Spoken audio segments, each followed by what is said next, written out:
Bismillahirrahmanirrahim. Class second year. Assalamu alaikum. Welcome back in online classes after Eid vacations. I hope you are all fine and enjoyed the Eid vacations. Today we are going to start the next chapter which is called functions. आज हम unit number 6 start करेंगे functions. Function is the most important concept of any programming language. किसी भी programming language का जो important concept है वो क्या है, फंक्शंस होते हैं. फंक्शंस के यूज़ करने से आप प्रोग्राम को लॉजिकली बेटर अंडरस्टैंड कर सकते हैं और प्रोग्राम की जो लॉजिक है उसे सिंप्लीफाई कर सकते हैं. तो basically what is meant by functions, set of statements group together to perform a task is called function. अब फंक्शन बेसिकली क्या होता है, set of statements which are group together. ऐसी स्टेटमेंट्स जिन्हें आप इकट्ठा कर देते हैं एक जगह पे और उन स्टेटमेंट्स को आप सर्टन नेम के अंडर जो है वो कंबाइन कर देते हैं. And these statements are use to perform a specific task. तो ये स्टेटमेंट्स मिलकर एक मखसूस टास्क परफॉर्म करती हैं और इन कॉम्बिनेशन ऑफ स्टेटमेंट्स को क्या कहते हैं, फंक्शंस कहते हैं. यानी functions are always group of statements which are use to perform a specific task. अब सिमिलर टास्क के लिए जो स्टेटमेंट्स लिखते हैं उन्हें आप एक जगह ग्रुप कर लेते हैं और उस ग्रुप को क्या नाम आप दे देते हैं, फंक्शन. अब basically function is use to divide a large program into smaller modules. Functions का बेसिकली ये काम है कि आप एक लार्ज प्रोग्राम को स्मॉलर मॉड्यूल्स में डिवाइड कर देते हैं and these modules simplify the logic of a program. और ये मॉड्यूल्स किसी भी प्रोग्राम की लॉजिक को क्या करते हैं, सिंप्लीफाई करते हैं. अब जिस तरह से आप फॉर एग्जांपल आप एक लॉन्ग क्वेश्चन अटैम्प्ट करते हैं तो आप उस लॉन्ग क्वेश्चंस को डिफरेंट हेडिंग्स के अंदर डिवाइड कर देते हैं. जिस तरह उसमें डेफिनेशन है, उसकी मैथमेटिकल फॉर्म है, उसकी यूनिट है, उसकी एक्सप्लेनेशन है, उसकी एग्जांपल है, एट्सेट्रा. अब क्वेश्चन आपका वही होता है, लेकिन जब आप उसे डिफरेंट हेडिंग्स के अंदर डिवाइड कर देते हैं तो ये हेडिंग्स आपके प्रोग्राम की लॉजिक को क्या कर देती हैं, सिंप्लीफाई कर देती हैं. तो इस सिंप्लीफाइड लॉजिक को समझना जो है वो क्या होता है, आसान होता है as compare to large answer. जो आपका लार्ज आंसर होता है उसके मुकाबले में अगर आप आंसर को हेडिंग्स में डिवाइड कर देते हैं, मॉड्यूल्स में डिवाइड कर देते हैं which are easy to understand. Same आप लार्ज प्रोग्राम को स्मॉलर मॉड्यूल्स में जब डिवाइड कर देते हैं तो ये मॉड्यूल्स ईजी टू अंडरस्टैंड होते हैं क्योंकि वो स्मॉलर ग्रुप ऑफ स्टेटमेंट्स होती हैं and these modules are called functions. तो a C program must can contain one or more then one functions. अब आपका C++ का जो प्रोग्राम है उसमें एक या एक से ज़्यादा फंक्शंस हो सकते हैं, डिपेंड करता है कि आप किस तरह का प्रोग्राम बनाने जा रहे हैं. अब functions are basic building block of programming language. क्योंकि हम ऑब्जेक्ट ओरिएंटेड प्रोग्रामिंग लैंग्वेज आगे स्टार्ट करेंगे तो इसमें जो फंक्शंस हैं वो इंपॉर्टेंट रोल प्ले करते हैं. यानी आपका जो लार्जर प्रोग्राम है वो छोटे छोटे फंक्शन से मिलकर बना होता है. अब वाई वी यूज़ फंक्शंस, हम फंक्शंस को क्यों यूज़ करते हैं, हम वैसे भी तो प्रोग्राम बना सकते हैं तो फंक्शंस की मदद से ही क्यों बनाएं.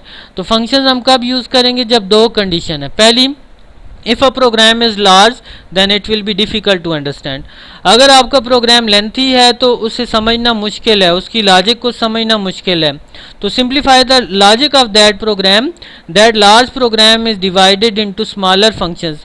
तो अगर आपका प्रोग्राम लेंथी है, उसकी लॉजिक को समझना मुश्किल है, तो हम उस लार्ज प्रोग्राम को स्मॉलर पार्ट्स में डिवाइड कर देते हैं and the small parts are called functions which simplify the logic of that program. यानी हम लार्जर प्रोग्राम को स्मॉलर यूनिट्स में डिवाइड करते हैं. The smaller units are easy to understand and they simplify the logic of program and these smaller units are called functions. तो programme lengthy है तो उसे हम जो है वो स्मॉलर यूनिट्स में डिवाइड कर सकते हैं तो उसकी कॉम्प्लिकेशन क्या हो जाती है, ईजी हो जाती है. फिर सेकंड कंडीशन है, if a user want to perform same task again and again. अगर यूज़र एक ही टास्क प्रोग्राम में एक से ज़्यादा दफ़ा परफॉर्म कर रहा है, यानी यूज़र फॉर एग्जांपल कोई फंक्शनैलिटी परफॉर्म कर रहा है, उसके लिए वो 4 स्टेटमेंट्स लिखता है, नीचे प्रोग्राम में सेम फंक्शनैलिटी उसे दोबारा से परफॉर्म करनी पड़ रही है, वो 4 स्टेटमेंट्स दोबारा से लिखता है. तो ये 4 स्टेटमेंट्स बार बार लिखने से उसके प्रोग्राम की लेंथ क्या हो जाएगी, इंक्रीज़ हो जाएगी. क्योंकि सेम स्टेटमेंट्स आपकी प्रोग्राम में क्या हो रही हैं, रिपीट हो रही हैं. तो उन सेम स्टेटमेंट्स की रेपिटिशन को ख़त्म करने के लिए हम प्रोग्राम में क्या यूज़ करते हैं, फंक्शन यूज़ करते हैं. Function is defined once. For this purpose, functions are used which are defined once and can be used as many time as we required in. अब अगर हम सेम टास्क के लिए स्टेटमेंट्स को बार बार लिखने के बजाय अगर हम फंक्शन यूज़ करते हैं तो फंक्शन का ये एडवांटेज होता है कि वो एक दफ़ा लिखा जाता है और फिर जितनी दफ़ा रिक्वायर्ड हो आप उसे कॉल कर सकते हैं। यानी वो सेम स्टेटमेंट्स आपको बार बार नहीं लिखनी पड़ेंगी बल्कि एक दफ़ा लिखनी पड़ेंगी और उसके बाद जहाँ पे वो रिक्वायर्ड होंगी हम उसे क्या कर लेंगे, कॉल कर लेंगे। तो फंक्शन दो कंडीशन में यूज़ होते हैं। अगर आपका प्रोग्राम लेंथी है, कॉम्प्लिकेटेड है, तो उसे सिंप्लीफाई करने के लिए फंक्शन लिखेंगे। दूसरा, अगर आपके प्रोग्राम में सेम टास्क रिपीटेडली परफॉर्म हो रहा है तो उस टास्क को हम किससे रिप्लेस करेंगे, फंक्शन से करेंगे।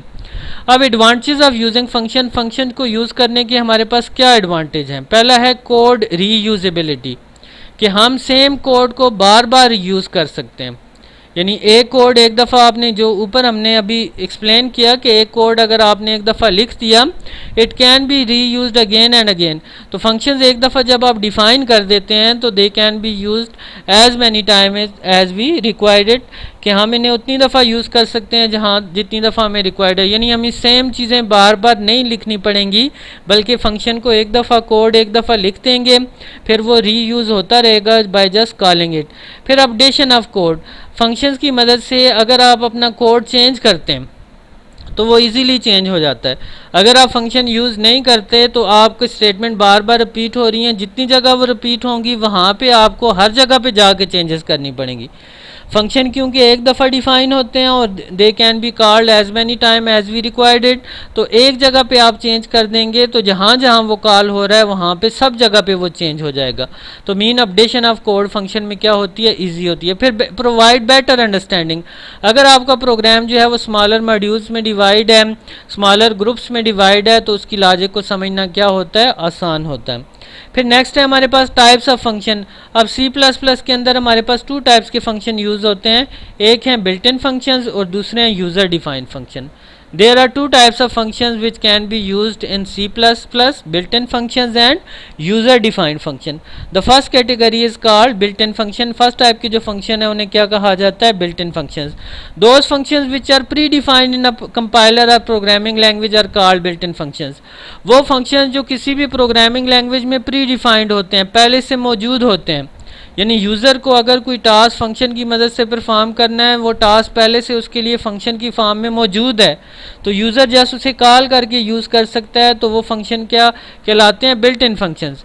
ज़ाहिर है हमने अभी पढ़ा कि फंक्शंस प्रोग्राम की लॉजिक को आसान बनाते हैं, कोड रीयूजेबिलिटी को पॉसिबल बनाते हैं। तो जिन्होंने C++ बनाई उन्होंने इस नीड को सामने रखा, तो उन्होंने कुछ फंक्शंस पहले से बना के आपके कंपाइलर में रख दी हैं। यानी वो फंक्शन आपको बनाने नहीं पड़ते, आप जस्ट उन्हें कॉल करते हैं। यानी built in functions are used to perform those basic task which are frequently required by the user. वो टास्क जो यूज़र को बार बार प्रोग्रामिंग में रिक्वायर्ड हो सकते हैं, उसके लिए बिल्ट इन फंक्शंस बनाए गए हैं। Built in functions are also called library functions, इन्हें लाइब्रेरी फंक्शंस भी कहा जाता है। Built in functions are predefined, pretested and reliable. Built in function पहले से डिफाइन होते हैं, पहले से टेस्ट होते हैं, इनके अंदर एरर नहीं होते और रिलायबल होते हैं। ये हमेशा आपको एक्यूरेट रिजल्ट्स परफॉर्म करके देंगे। And they can be used only by calling in a main program, आपने जैसे इन्हें कॉल करना होता है। जिस तरह आपके पास साइंटिफिक कैलकुलेटर है, साइन का फंक्शन है, काज का फंक्शन है, लॉग का फंक्शन है, आप जस्ट उस फंक्शन को कॉल करते हैं वो आपको वो फंक्शनैलिटी परफॉर्म करके दे देता है। साइन वो कैसे कैलकुलेट करता है आपको नहीं पता, लॉग कैसे कैलकुलेट करता है नहीं पता, बल्कि वो पहले से उसके अंदर फंक्शनैलिटी डिफाइंड होती है। सेम सी के अंदर भी इस तरह के फंक्शंस पहले से मौजूद होते हैं, आपने जस्ट उन्हें कॉल करना होता है। ये फंक्शन अलजेब्रा से रिलेटेड हो सकते हैं, ज्योमेट्री से रिलेटेड हो सकते हैं, ट्रिग्नोमेट्री से रिलेटेड हो सकते हैं, ग्राफिक्स से रिलेटेड हो सकते हैं।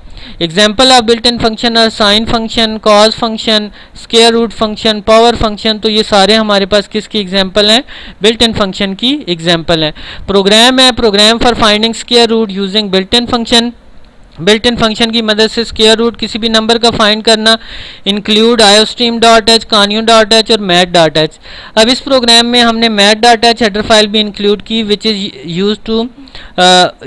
Is included to use built in function related to math. अगर आपने कोई भी बिल्ट इन फंक्शन यूज़ करना है तो उससे रिलेटेड हेडर फाइल का मौजूद होना आपके प्रोग्राम में ज़रूरी है, क्योंकि हम स्क्वायर रूट का फंक्शन यूज़ करेंगे। तो मैथ डाटा एच हमने हेडर फाइल इंक्लूड की।